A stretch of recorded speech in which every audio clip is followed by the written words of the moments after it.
Okay, hey, welcome everybody. It's 7 o'clock. Wi-Fi Hello. distilled. There's the echo. We always get the echo as soon as we start. Why is there an echo? No, I don't hear I it. hear Whatever it. you I hear, hear I it. don't It's fine. hear it. It's fine. I don't hear it now. I don't hear it Okay. now. So we are wrapping up Star Wars month. You probably all had enough Star Wars to last No, I a want while. more Star Wars. It was a good month, and I like Star Wars. I like Star Wars. I like Star Wars too. So anyway, we're gonna do our top 10. Usually we do top 10 Star Trek. We're gonna do top 10 Star Wars because it's Star Wars month. So Yeah, it is top 10 makes characters. perfect sense. I put minor characters or less. They're not like It's not like side it's not characters. like the Maybe. main characters like Luke, Leon, Lando, blah blah blah, the droids.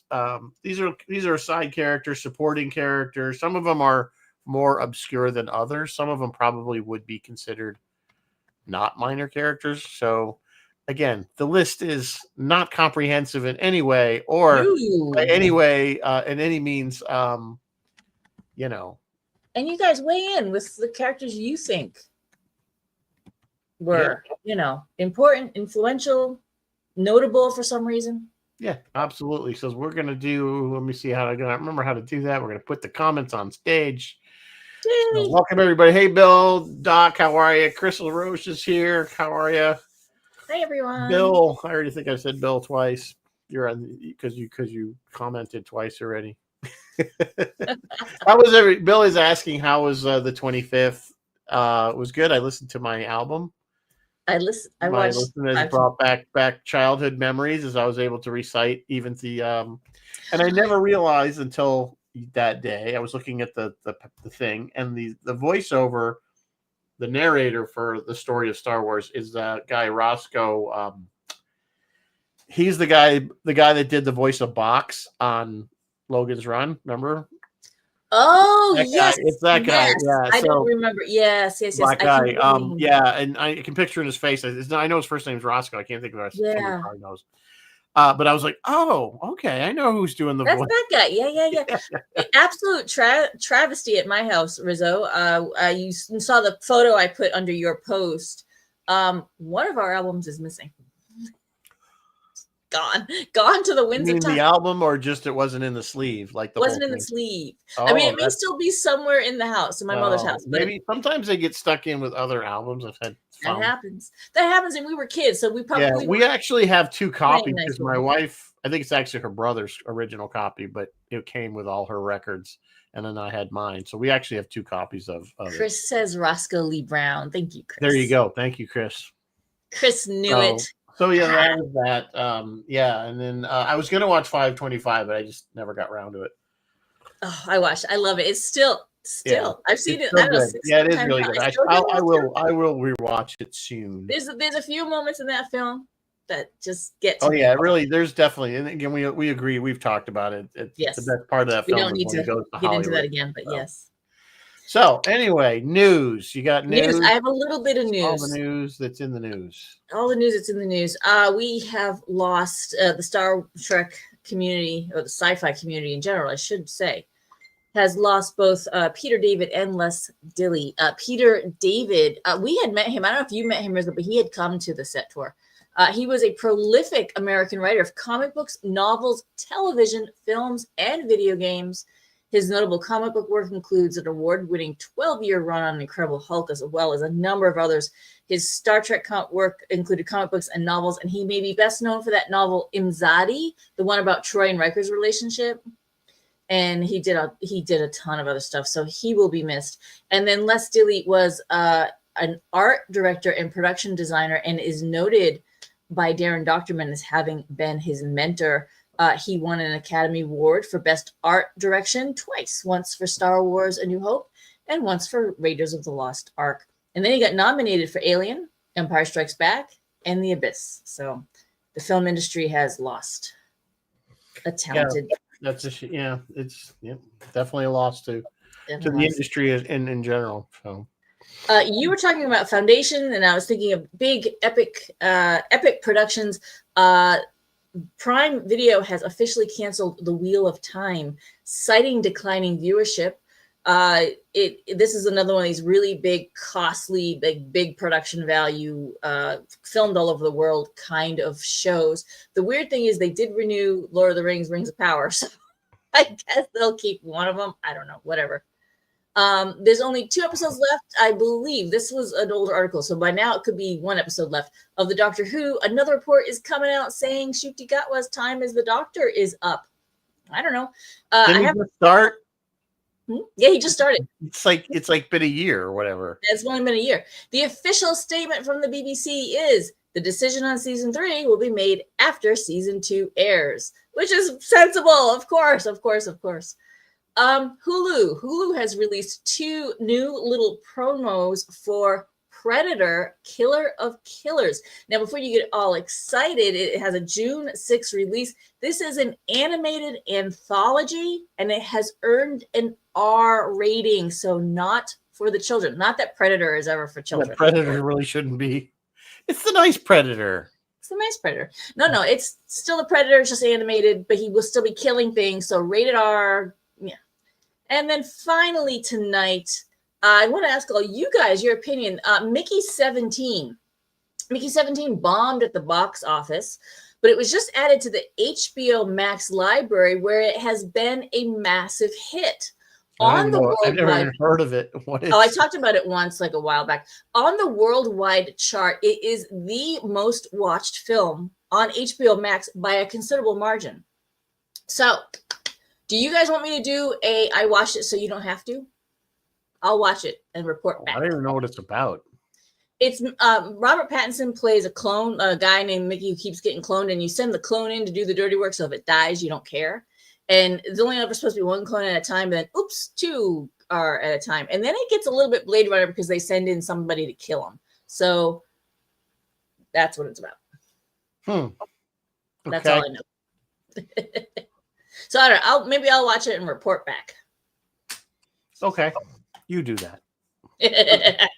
Rizzo, not impressed with this plan. Okay. Doesn't sound like anything that really speaks to me.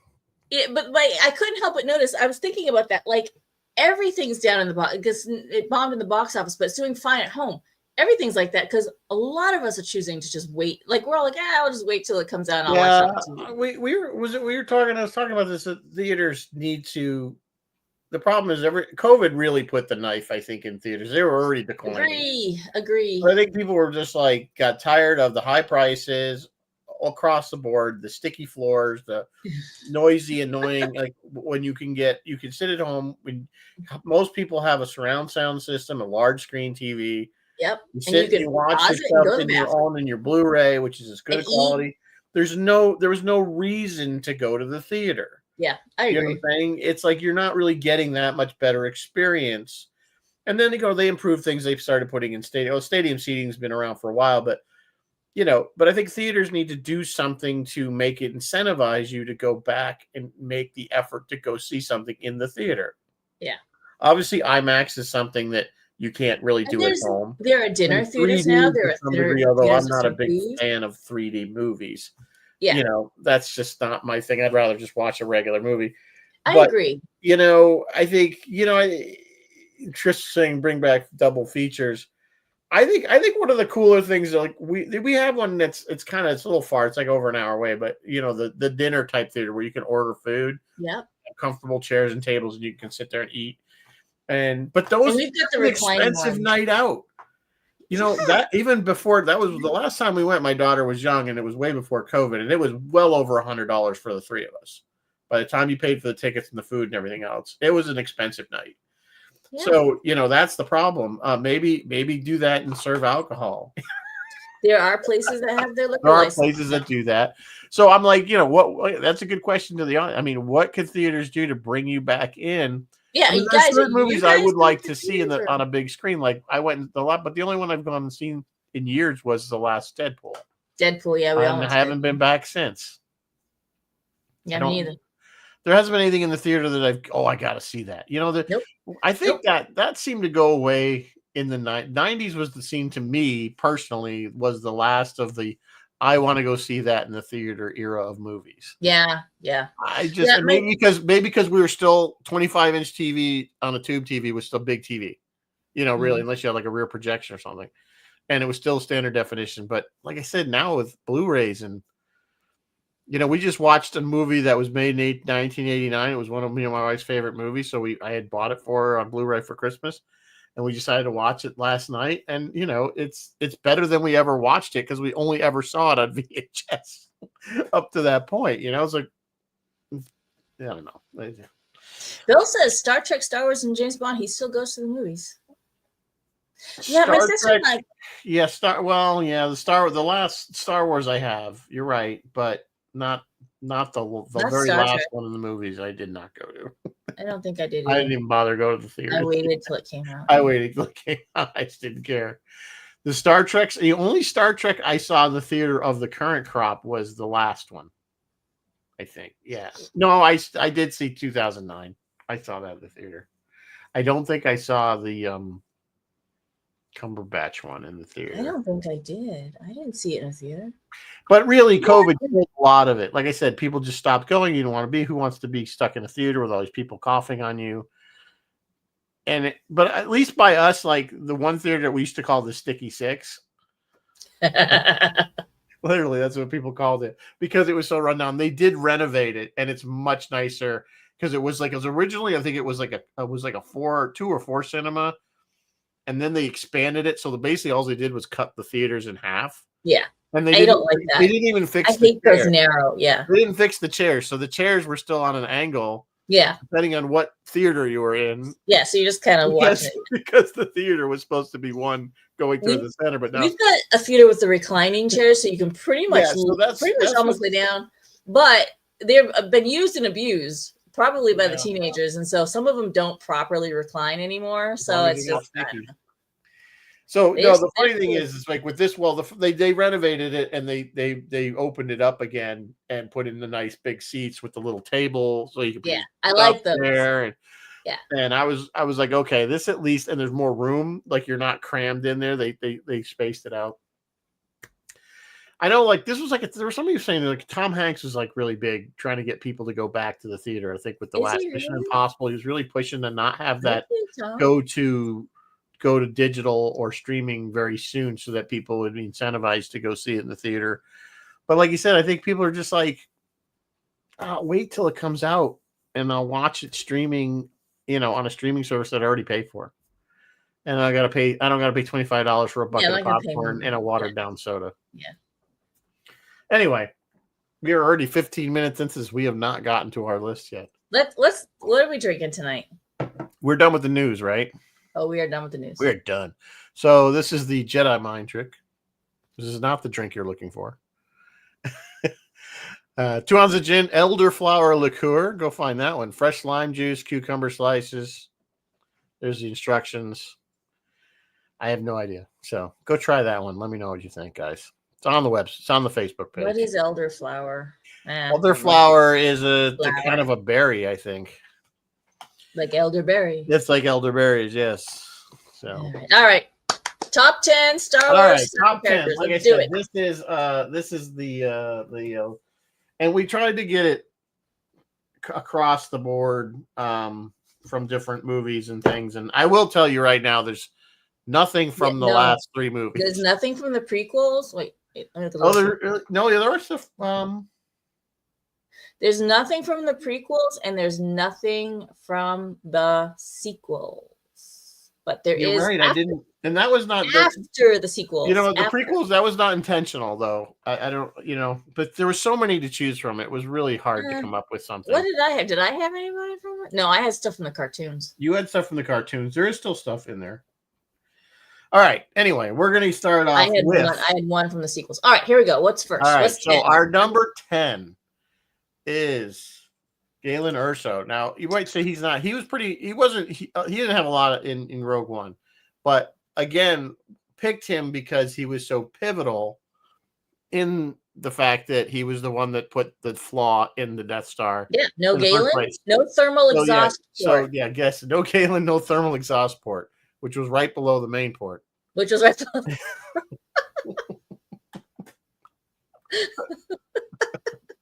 Because we've got these lines memorized in our head. So we like it. I mean, Galen he's kind of a sad character. I don't know if anybody there is some novelizations about it was basically the the prequel to Rogue One, and not Andor's story, but Galen and Jyn Erso's story and the wife, and how they originally were friends with Krennic, and Krennic and him were buddies, and then Galen kind of started to realize what his science or whatever was really going to, the impact of what he was doing, and decided, no, I don't want to be the well, he doesn't know, the Oppenheimer, so to speak, of Star Wars, where he basically is, Good for so him. they Good part for you, ways, Galen. and that's it. Kind of the book leads you up to how he ends up on that really obscure planet, what we see at the beginning of Rogue One. Yeah, how he attempts to get remove himself away from him. service Yeah. of the Empire, Yeah. and the Empire's like, no. Yeah. Well, he was there for a while, but not that long, because when he leaves, Jyn is still, he is born. So he wasn't on that planet a tremendously long amount of time. But anyway, so Yeah, that was Rogue One. There were references to Krennic knowing Jyn when she was little. Yeah. Well, she was pretty little. Remember when he went to the planet to pick him up? Oh yeah, and when yes. When so she was pretty small there. Galen. She was only about eight years old. So Yeah. I think he was only on that planet maybe like 4 years or something like that. Yeah. So anyway, all right, we moving on to number 9. This one's kind of a fun one. This is from the cartoons, and actually live action, because this is the live action version of Chopper, which originally was introduced in Star Wars Rebels, which is the animated, one of the better animated. Well, all the animated ones are really good, but out of the, they're getting better. The Rebels and Clone Wars were really good. Yeah. So this was kind of their answer, I guess, to R2-D2, but he's kind of an ass. Yeah, he's the opposite of R2-D2. Where R2 is cheery and helpful, Yeah. Chopper tends to point out where everything's going to go horrifically wrong, but not in a 3PO kind of way. No, very he's kind of pessimistic.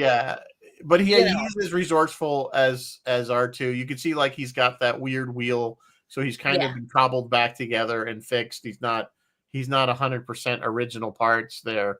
No, he's not. He's a mess. And so he also is. You can kind of understand him when he talks, even though he's you can. He is voiced by Dave Filoni, and if you really listen, you can kind of hear that it's like words that have been put through a modulator or something. Yeah. So I like Chopper. He's funny. Chopper was one of my favorites. Certainly he's like my favorite droid next to K2SO. Yeah, he's just there for fun. He's like as far as droids go, it's like K2SO and Chopper, and then R2 and C-3PO, which is kind of sacrilege to say, but no, I agree with you. 3PO is just always irritating and annoying. 3PO could be annoying. BB-8 did nothing. L whatever was just in love with Lando, so I don't really know quite what was going on there. She was a good character, but she was a good character. But I didn't really care for her much as droids go. But I like Chopper. Chopper is kind of like the man when it comes to doing stuff. So all right. Number 8. Wedge Antilles. Wedge. Again, Wedge is kind of he goes all the way through to the sequels. Yeah, Wedge is around. Wedge is around even in Force Awakens. So and he's also pivotal because not only he becomes eventually the leader of Rogue Squadron, and there's a whole series of books where he's the commander of Rogue moment Squadron. In the sun, go Wedge. He gets quite a bit of play, but it's also important that his father was the captain of the Corvette that Leia was on, leaving Scarif going. Is that established for sure now? Yeah, it's pretty sure that at least it is in the books and novelizations that Captain Antilles was his father. And guys, don't mix Wedge up with Biggs. Biggs was the one who I think was on Tatooine with the one with the mustache. Luke. Yeah. Biggs gets killed. But remember when they do the trench run with Luke, it's Wedge and Biggs and Luke. Wedge gets shot up, and he's like, "You gotta get out of there, Wedge. You can't do any good back there. Yeah, you're no good to us." So he takes off. Sorry, boss. And remember, he also was very pivotal because him and Lando were the ones that blew up the second Death Star. He was inside. He was inside the Death Star to blow up that one. So, So Wedge is my guy. Yeah, I like Wedge. Side note on Wedge, I might be getting my characters mixed up, but I'm pretty sure the guy that plays Wedge is Ewan McGregor's uncle. Yes, he is related to him. You are They're correct. related. Yeah, there is a So relationship. Star Wars in the family there. So yeah, so Wedge is one of my faves. So yeah, he definitely makes top 10. So all right. Anyone who can survive and not die. Yeah, I mean, he's just kind of a solid character, you know. And like you said, if you read any of the novelizations, they really flesh his character out.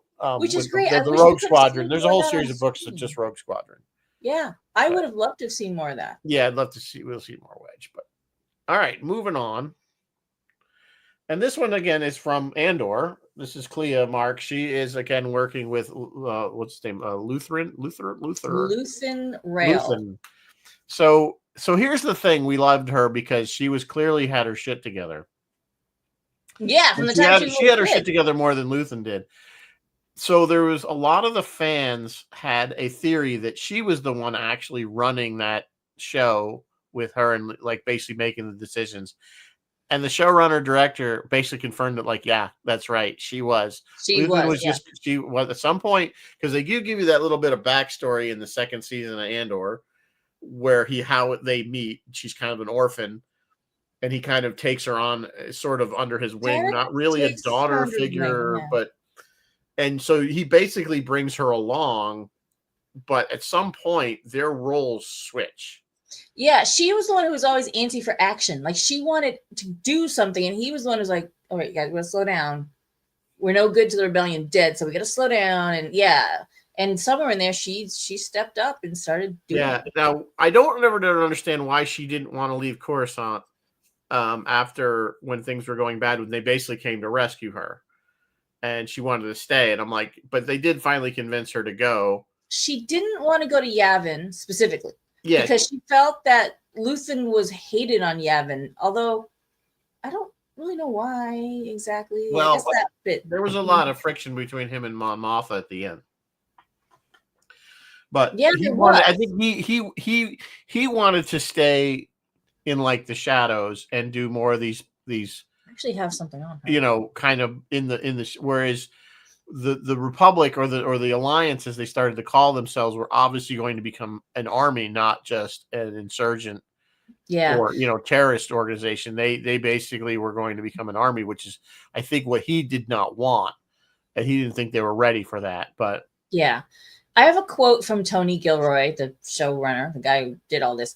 And he said, Yavin is everything they, meaning Clea and Luthen, hated because Luthen was not accepted there. She's disgusted to go there. And when she wakes up next morning there on Yavin, remember after they got her, she realizes how much of a contributor, how much of an investor she and Luthen are in Yavin. She's watching the people there, all these little rebels running around. And she has a little moment of pride, and you kind of see it. I don't know if you remember that shot. She's kind of faintly smiling. She warms up a little bit, and she begins to take ownership of the rebellion. And Tony says that's everything to me. And yeah, I mean, I think it's the message she's trying to get out. The whole message of Andor was like everybody does a little bit. We all do a little bit. We all do our little part. Right. And it moves the rebellion. I think they have an opportunity there with her character and Bix's character and some of the other people to kind of continue that story beyond. I agree, and I hope they do. Hope, fill in the gap between there and Hoth, let's say. I agree. I hope they do. And I don't know if you saw the meme. There's already memes out there of her, not of her, but there is a female with her hair up with headphones on working the consoles in A New Hope. On Yavin, and someone wrote in my headcanon, that's her. She just gets to work. She rolls up her sleeves and gets to work. Yeah, it's very possible. I think one thing about just speaking about Andor, Disney. I just saw an article. Disney was kind of shocked and didn't about how many people watched the show. Like really? they were kind of like didn't realize how popular the show was, and this just shows me the stupidity of Disney. Because they put out they're shocked that the Acolyte didn't do well, and then they're shocked when they make something really good when it does do well. It just goes to show you that they can't recognize. Well. Like, well, hello, folks. Then take note of it and make stuff That's the thing. Like I'm like, yeah, we have an opportunity to continue it, but don't screw it up. Continue with what they did with Andor. It just goes to show you, Rizzo, they don't recognize good or bad when they see it. All all their whole brain is just pump it out, pump it out, pump it out, pump it out. I don't know what their honestly, I don't know what their brain is, quite frankly, because this was so good. And I know I heard one comment from a friend who didn't like it. And I say didn't like it, not hated it, but just, and the reasoning was, well, it wasn't Star Wars to them. There was no lightsabers in it. And I'm like, Okay. okay. No, I actually, okay. one of the things I liked about Andor is that we didn't have Jedi in it. They just want space wizards. Yeah. And I'm like, that's okay. I have nothing against Jedi, but this was so fresh that it was just the regular folk. Yeah. You know what I'm saying? Doing this. There was kind of the one woman that you suspect was Jedi. The one that came up. Yeah, the one who she knew. So you think she's got some force sensitivity to her, but Yeah. there was no obvious Jedi. But You had no Obi-Wan or anything. Doing any mind checks or anything. Yeah, she just was. Chris LaRoche is saying, go with what works. Yeah, Chris, I completely agree. Absolutely, but they won't, Chris. They'll booger it up. Guarantee you. They'll screw it up. Dr. Alexander lost connection. I hope he came back. Well, he said I lost connection, so for him to tell us he lost connection, he must have got connection back. Logic would dictate. All right, moving on. This is another one from Animated, which is Cad Bane. Cad Bane. I love Cad Bane. In fact, the shorts that they did, live action. Yeah, the shorts that they did just recently, which was Tales from the Underworld, I think it's called. The shorts. The last 3 of those are his backstory. Yeah. And how he ends up being Cad Bane as a kind of a bounty hunter, smuggler, all around bad dude. Yeah. So if you watch Rebels, I think he's in Clone Wars. He's definitely in Rebels. You'll see a lot of Cad Bane, and he is a good character. He's in Bad Batch. He's actually in, but he's also in Mandalorian. And he's in Mandalorian. We see him in Mandalorian, so that's cool. He's around. I think that's what he's a useful bad guy. What's that? He's useful. He's around. He's a good bad guy. He's very good. He's not like a super bad guy like Vader. He's just like the annoying bad guy. He's like the bounty hunters. Yeah, he's like the one that always ends up being the fly in the ointment kind of thing. So that's not really right. Anyway, all right, moving on. Number 5 is good old Admiral Akbar. Why? Because of the famous line, "It's a trap. It's a trap. It's a trap. It's a trap." So, I mean, really, other than that, we see him though. We see him in Andor. Yeah, we see him in a bunch of stuff. Actually, we see him before Jedi. I think is he in Empire? No, maybe not. But Mon Calamari, which is what he is, I always thought was kind of so funny. Calamari. With calamari, I'm like they really didn't. They didn't really dig deep on the names of the aliens, but fry him. So there's a cool whole story. Again, if you know anything about the backstory of the Mon Calamari, they live on a planet with another race of aqua that are seagoing called the Quarren, I think they're called, and they have kind of the tentacled face. You'll see them. And they're adversarial to each other. They don't really like each other, but I guess they get along. They live on the same planet, from my understanding. But anyway, their thing is that the Calamari are very good shipbuilders. So all the big, really big cruisers, you kind of see the one off to his shoulder there. The ones that are more kind of natural formed, the big ships that the rebels have that are kind of the curved. Mm-hmm. Those are all Calamari cruisers. Interesting. Yeah. So the Calamari invented that swinging chair. I love his swinging captain's chair. Yeah, probably. Yeah, I mean, but see, you'll see the others, the Corellian ships that are much more squared off and more spaceshipy looking, whereas those things look like they belong swimming through the ocean or something. Bill. He'd have been Mon Lobster. Yeah, well, no claws. No, it's clearly his head he's got the squid head. Squiddy or I picked him just because, again, he's so quotable. It's a trap. Everybody knows when you hear "it's a trap" They did it on Big Bang Theory. They've done it. Yeah, many things have used the "it's a trap." It's a trap. So it's a trap. All right, number 4. Chirrut. I can never pronounce his last name. Anyway, we know this guy again is from Rogue One. He was kind of one of the only really Jedi characters in that Jedi-like characters, I should And say. he was in the series. honestly, And I feel like he was questionably Jedi. Like he was questionably, he may have been force sensitive, but I don't feel like he'd been I don't trained. know if he was full Jedi. He was supposedly he He was was guardian of the one of will. the guardians of the kyber crystals. Yeah, So guardians he of the will. probably may not have been full Jedi, but he probably definitely had, and he clearly had Jedi. So he was blind. Oh, he was You know, blind. and Yeah, he was blind and he was kicking everybody's butt, you know. So he obviously had some Jedi He had sense, since we know that the some Jedi sight. don't need their eyes, since Luke. But if he was really Jedi, he never would have to walk across going, I'm one with the force, all the way through all those bullets and phaser No, I don't bolts. think he was full All Jedi. he would have had I to think done he is was go like that. he was and force that sensitive, right? switch No, would I have think he was switched. force sensitive. He was But- merely force sensitive. But again, he was pivotal because he's the one that got the master switch switched so that they could If transmit he hadn't switched the that plan. switch, There's a lot of people in Rogue One that are very pivotal to that story, that if they didn't do their job, they would not gotten Yes. to yes, we the would not have pilot gotten had to connect the thing. Chirrut had to Right. switch the switch. right.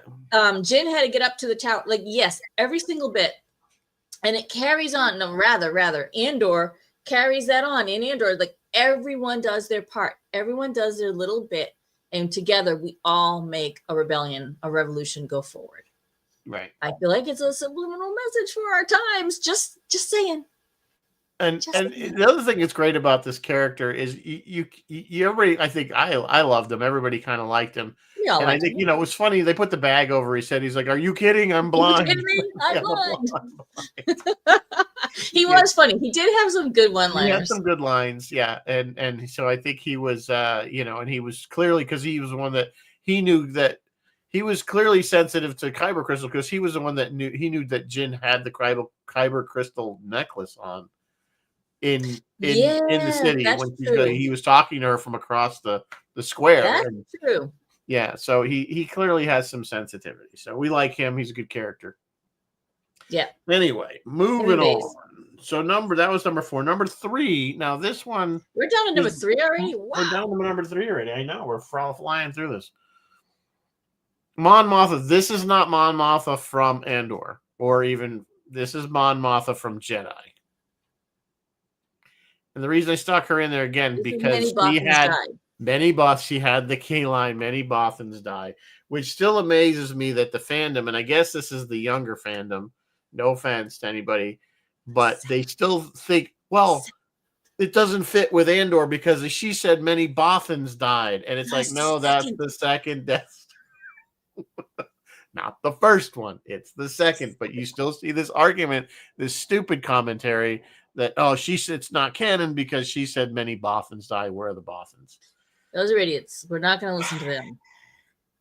So, so that's really the only time we saw Mon Mothma really was in Jedi for that brief. Wait. Did we see her in Empire Strikes Back? Not that I'm aware of. I don't No. remember. We just saw her in Jedi. Okay. All Just right. Jedi. And then we didn't see her again until, I want to say, she popped in and out in the Clone Wars. Yes, she was in the Clone Wars. I think she might have been in Rebels too. Was she running around with Ahsoka? Or running around with Hera Syndulla? Yeah. Because I think it was Hera I'd and have those to guys rewatch that. I don't remember. Yeah, in Andor, they kind of yada-yada'd how she got from Coruscant to Yavin, but I think that's fleshed out in Rebels. But I could be completely wrong. I don't know. Clearly, they got her out off the Coruscant, and that was the important part. The rest of it was I'm just. just trying to see. But the reason I said once we get to Andor and stuff, she's obviously a main character. Yeah, she's a main character. I know you guys could argue That's with why us I that separated wasn't this a side. version of Mon Mothma, not version, but it's just the Jedi one because of that line that again everybody remembers. Many Bothans died to bring us. Yeah, but she's really. I mean, in not Empire, in the Return of the Jedi, she is an absolute nobody. I mean, she says that, and the way she's dressed, the way she's staying there, you figure, okay, she's a leader, but she's kind of a nobody. But she then, when we see her whole backstory, you realize she's kind of the linchpin. Yeah, and if you read any of the novelizations after Jedi, she basically becomes the head of the Alliance. Yeah, a president, if you will, for a while. So working with Leia and stuff. Yes. So again, Timothy Zahn really used her quite a bit. Yeah. As that figure. So they fleshed her out again after Jedi quite a bit in the novelizations, which I know is not canon, but they did use a lot. And of course, now they brought her in earlier. They brought her in it. Yeah. Andor depicts her as being pretty tight with Bail Organa. Like she, hung out with him a lot. She had her connections. And Bail would have been another really good character, I think. Now he's not in our list. I felt long and hard about Bail. I really Bail did. probably should have been, only because of the prequels. He became pretty pivotal. Yes. Of course, obviously being father to Leia, so that kind of obviously was important. And it's really sad. Like when you think about it, when you see him at the end of Andor, you realize, oh my God, he's gonna be dead in whatever, like 2 weeks. Days, because it's almost like it's less than a few weeks, because he obviously goes back to Alderaan, and unfortunately is there when the Big Bang happens. Yes. So. All right, moving on. We are up. That was number 3. Number 2. Number 2 on the countdown is Lobot. Lobot. And this is those of you guys. This is from Empire. This is Lando's second-hand man. He's got the cybernetic implants things, and he's strong silent type. He runs all of Bespin, and I picked him because I thought he was really, again, if they would not have gotten off of Bespin without his help. If he decided, hey, I'm going to screw over Lando. Good point. Because he was loyal to Lando. So he saved, and he was running all the guards and everything. So I thought he was a cool character. He never says anything. He's a cool character. Has no lines. He never talks. Did Lando tell him, like, at some point with it, he's like, look, okay, here's the deal. The Empire's here, but I don't like Masoda. Like, do you think they discussed it, or do you think it all just kind of organically maybe happened? But he did tell him, he did his little thing on his arm there when he basically programmed him to go do whatever he had to do. He does show up, I think, in comics. He does show up again, certainly in novelization. He has an action figure. I know that. Yeah, well, yeah. Lando. The thing with Lando, Lobot is like Lando. Basically, there's in some of the novelizations will call him back up like after Empire, and so he survives because it looked like he survives Bespin as far as novelizations. Okay. Yeah, he survives. Now, Bespin doesn't explode or anything. Remember, but it definitely got taken over by the Empire. Probably for their energy program. Yeah, this is way after that. Right. Well, but the gas that they were mining at Bespin is used for fuel, for the ship's fuel. That's what it's used for. Bill wants to know what Bothans are. I don't know that Star Wars. Bothans are actually a cat-like race. Is it that thing? They have they're furred. They have they sort of look feline. But are they sentient? Like, do they? They essentially what? Are they sentient? Yeah. Yeah, like, they're fully. Yes, they have their own culture. They're actually in Star Wars. Bothans are very conniving.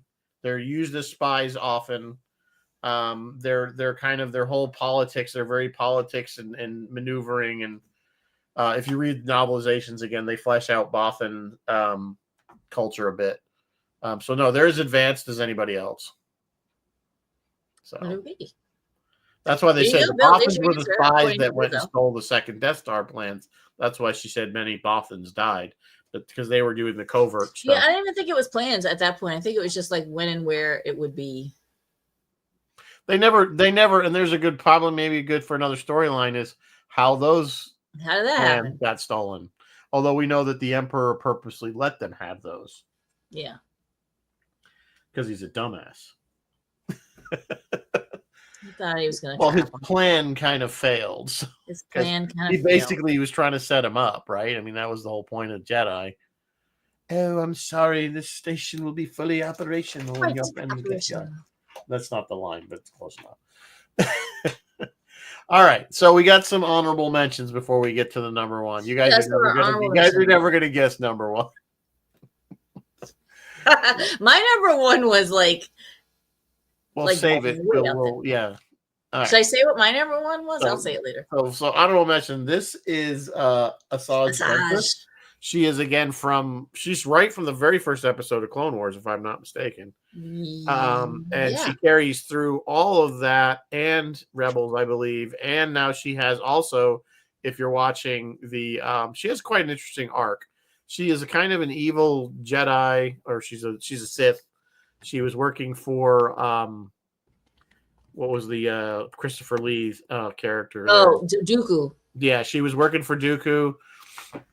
But she has an interesting arc over the whole of those cartoons. The left is her original kind of beginning, and then the right is how she looks at the end. Not that it matters, it's that she let her hair grow. But I believe she also is one of the sisters of Dathomir. I believe that's where part of her origin is. Yes, she is. She's one of the witches. And she's one of the witches, or at least connected to them. And so she's also in the first 3 episodes, I believe, of this new shorts that just came out, which is the Tales of the Underworld, is a bit of her story. I need to see that Tales of the Underworld. Yeah. Like I'm missing out. Asajj Ventress thought she's a really good character because, like you said, she has this cool arc. All right. Next is for honorable mentions is we have good old Greedo. Why did I put Greedo? Well, Greedo is always he's been in the center of most of the contention of the Han Shot first, Han Shot first. And I picked him partly because every kid I knew had the Greedo figure. Like, he was one of the more popular action figures for some reason. I don't know why. But of course, we know Han shot first. But Sue's asking about the shorts. They're on Disney Plus, Sue. So that's why I just like Greedo. He's a good character. Of course, we find out kind of, again, backstorying him. He was kind of really a patsy for Jabba. He wasn't really a full-on bounty hunter type. He was trying to make his mark by getting Han, and it completely backfired on him, literally. So he was never like a badass bounty hunter. He was kind of like almost like a kid that was trying to make his mark by he's like, oh, I'm going to get, and yeah, it didn't work out well for him. That doesn't make it look good on hand to have shot him then. What am I going to do? Let him shoot him? Going to let the snot nose, whatever, that snowed. Oh, it's just a teenager. Whatever. All right, moving on. The next, this is the last. No, there's 2 more. I should say. We got one. I thought we had a bunch of honorable mentions. Oh, Salacious Crumb. And again, it's because in Jedi, everybody. I mean, as much as I don't like the little puppety thingies, this one was kind of the more interesting characters because you just wanted to wring his little neck. Yeah, you did. You really did. Him up there, he's like the court jester. He's just up there giggling away, and you're just like, he was the most Muppet-like of any of them. He was the most Muppety, although there were a lot of Muppety stuff going on. But I don't know why I just thought he was kind of a funny character. He's worth mentioning. Totally put in there for, I guess, comic relief, sort of. I don't know. There's this one part where they're sleeping and he's just like watching. Yeah. He's like watching Jabba's tail move back and forth. Like, he's like mesmerized. But what is he? Is he like the house cat? Is he the dog? Like what? Yeah. Like I don't know, but R2 kind of gets he zaps him with electrocutes him, I think. With his cattle prod there, and he gets him so because he's such a little. Well, didn't he? Was it him that was chewing on 3PO's eye? Yeah, maybe it was. I think it was him. So I think it was him. Yeah. So, all right, and next we have our next one is our last honorable mention, and that is Pedra. No, that's my girl. Nero. Again, we're back to Andor. I know we did a lot from Andor, maybe because fresh in our mind. She really was more of a main character rather than a minor character. But again, her arrogance and her screw up is really what led to the rebellion getting the data, or at least knowing that the Death Star existed before it was, and it was her own arrogance, because that's why she ended up in jail. Had she gone after Luthen with a proper squad and just arrested him and before he could and do not anything, try to play games, but she ran her, even she said she ran all the scenarios in her head, the conversations, and when she got there, he didn't respond as she had planned for him to respond. So it threw her whole game off, and of course gave him the opportunity to try to off himself. And Which then didn't work, but yeah. The irony is she ends up in prison where In the prison where they build the Death where they Stars. build Death Star parts, or at least the same type of prison that that Andor was in season 1. If she hadn't found the wrong notebooks or if files, I don't remember what it was, and snooped. Those no snooping, no Rogue One. No Rogue One, no New Hope. Yeah, she kept digging on her own into places where she shouldn't have. And that's why Krennic at the end was kind of like, you're in deep shit. And that scene, that one shot that was improvised. He put his finger on her head. And she's sitting there. That was improvised. What a fantastic moment. I like her. I know she's the bad guy and I'm not supposed to. So it's interesting because I was always joking that she had grumpy cat face. She does. Because she always had that face on, and then I guess that became a thing that she was aware of it, and she would see herself only like in the dailies or whatever, and then like see herself in them, and she was making that face. Yes. So she's like, and it's really this dour thing. So she was the actress was like, I have to. She's like, I consciously started to not to smile. Yeah. Because I. When you see her in interviews now, she does her hair super. It's not that severe pullback. It's soft, pretty hair, lots of makeup, soft smile, and she's deliberately choosing to not look like that. So, and I get it. Like I totally get it. But no, as a character, I really liked Dedra. She was a good character. She was one of the ones that you really hated because she's like, you hate her, But she really. But by the end, you felt bad for her. She clearly, though, her arrogance to me got in the way, and this was her failing. Is she completely underestimated Luthen. Yep. She even underestimated. I think she underestimated Cyril. I think she didn't see, she thought she was smarter than most people. Yeah. She underestimated a bunch of them, including possibly Lonnie, who was the double agent. But she thought she was gonna fast track it up the ranks, but. And then the part of the problem is that the way the Empire does things, because they compartmentalize so much stuff.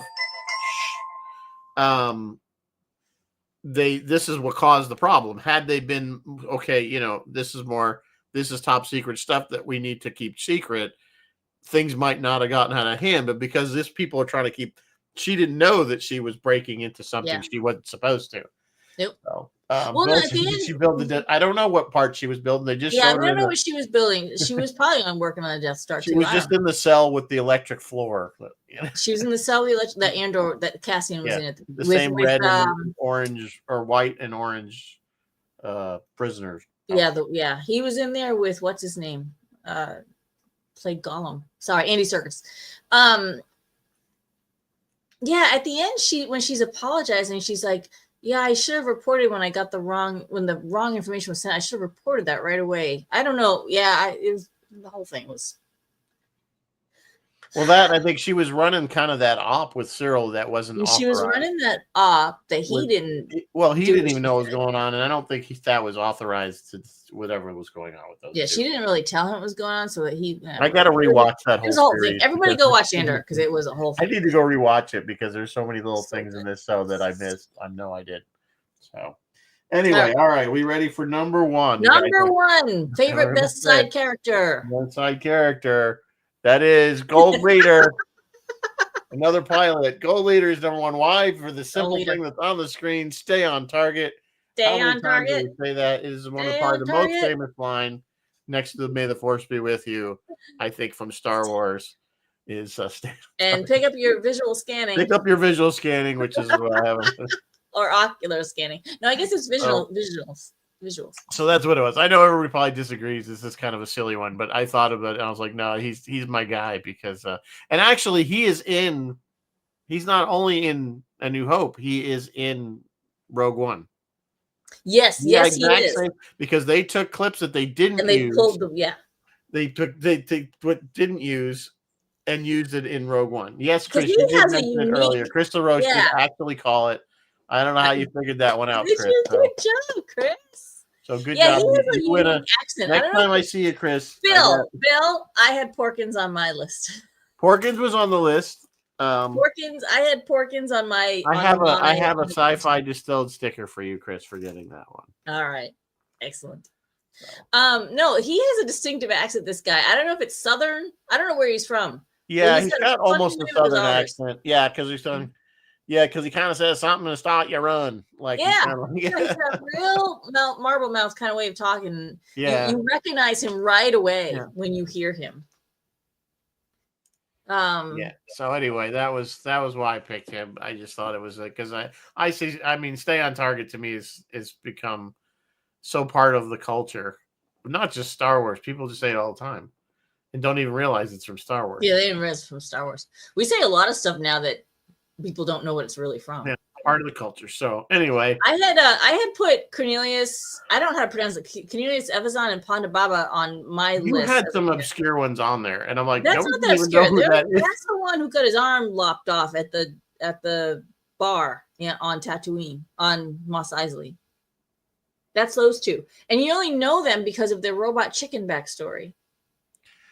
Yeah, so you had. I'm trying to see. Let me call up your email. You had Porkins. You had Biggs. I had Porkins. I had Biggs. Those are honorable mentions. Yeah, Chopper. You had Luth and Rail. So yeah, that was our kind of was Cornelius Evans and Ponda Baba. Yeah, Ponda's the one whose arm gets lopped off. And then you had Sid from Bad Batch. Sid from Bad Batch. That's the one that's played by yeah, the voice is Dane DeVito's wife there. She played on Boston Bar Show. Oh, you're talking about Carla there. Carla, yeah. Who played Carla? That's Sid is voiced by her. Rob, yes, Rhea Perlman. Sid is voiced by Rhea Perlman. Yeah.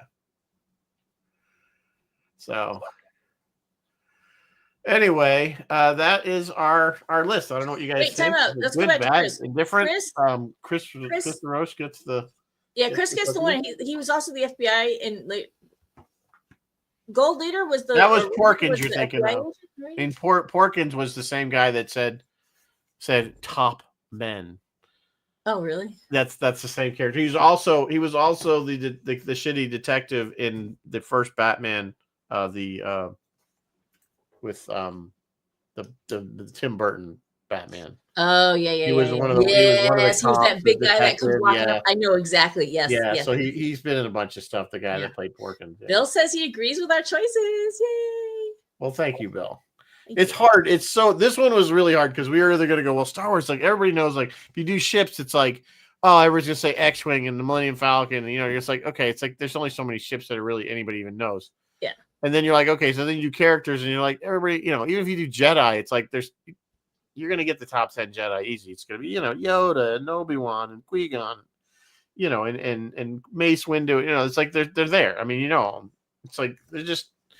So I was trying to do something a little bit not so obvious, but very, very fun. It's always good to look at the other characters besides the main ones who are in your face all the time. Yeah. So I don't know what we're gonna do next week. So now we're into June, which what's a June month? I don't know. What do you guys want us to do for June? I don't know. What should we do for June? Or it doesn't have to be a whole month of something. It can be. Yeah, we can be scattered all over the place like we usually are. Yeah, we'll figure something out as we do. What's Roy got going on? I don't know. He has not posted anything on the Roy's Tie-Dye Sci-Fi Corner Facebook page, and I reached out to Phil today, and Phil didn't come back to me. So I don't know what's going on. Nothing's going on, I guess. Well, the end of the month will be, of course, in Thai for Shatner. So at the end of the month, we will be in not have a show. We may or may not have a show that week. I don't know. We'll see how things go. Shatner, because you know why, you guys? Shatner, it usually starts on a Friday. This time there's some stuff happening on Thursday. So I may slide into town on Wednesday. I don't know. It's a whole thing. It's a whole thing. Or I may just get up at Cock-a-Doodle-Doo and roll into town really early on Thursday. Yeah. Chris is saying we should do movies so bad they're funny. We've already done a few of those. Ice Plan 9. Anybody? I mean, we did Plan 9. So we did Plan 9. There's always more out there to do. There's tons of those. Yeah, there are tons of those. So that's not a bad idea, Chris. Maybe we'll do that. Give us some suggestions now that you come up with the idea. So, what are the movies? Yeah, what are the movies? Which movies do you want us to look at? So, Bill will be in Thai. Yay! yeah, yep. It's gonna be quite a bigger Shatner than usual because we have We not have more Bill, admirals. we have Barbara Luna, Sandy Gimple's coming back. France Nguyen's there. France Gonna be there. Nguyen. Robin. Is Robin coming? Is that confirmed? Robin, I guess, is coming. I don't know. Robin I don't know Curtis? what's happening. So, yeah, it's going to be quite a few people. And the Okudas are going to be there. And The Okudas will be there. Darren will be there. He never confirmed that with me, but then I heard him say it on the Weirded Beardos. yeah, he said it on the Trexperts too. Yeah, and I think he's also Oh, planning to I come back guess for Darren's Trek gonna be- Ticonderoga. He said it on Trexperts that he's coming for Trek Ticonderoga too, Oh, is he? as well, I should say. Okay. I may have to put him to work for Trek Ticonderoga, but for Shatner events, he just wants to hang out with Shatner. So you know what? I used to book him for stuff, and now I'm like, no, Can't you know blame what? him. Go play. Go play with Yeah, Mr. you can't blame him. If we could get the rest of the Trexperts to come like they did that one time, and they could, I did would they do love tours? that. They could do tours. I think they would be great. No, but they to would do give tours. great. Did they do a tour? They might have done a tour. I don't remember. I don't know but if they would give gave a great tour tour. or if they were just on a tour, but they would be really good. I think people would buy tickets. They did a live on stage. I know for a fact they did a live on stage because they were on stage because I recorded it. That's Yeah, you can you actually recorded listen to that if you want. It's go back 6-8 months, I think, and in their list, and you'll find it. yeah. Trek Ticonderoga from last year. I think it aired in the fall, I think, or if I remember, the summer, because remember last year's Trek Ticonderoga was in May, right? Yeah. Yes, it was. It was in May. So we're back to August now. Back to August. So, all right. Well, on that note, we'll end a little early tonight. This went quicker than I thought because usually we drag these out. Star Wars makes everything go faster because it's just too Star good. Wars. Everything's better with Star Wars on it. Everything's better with a little Star Wars sprinkled on top.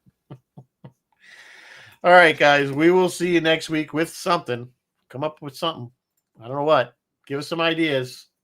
Yeah, Chris has some Galaxina. Attack of the We'll take those under advisement. Keep them coming, though. Keep them All coming. right, guys. Yeah.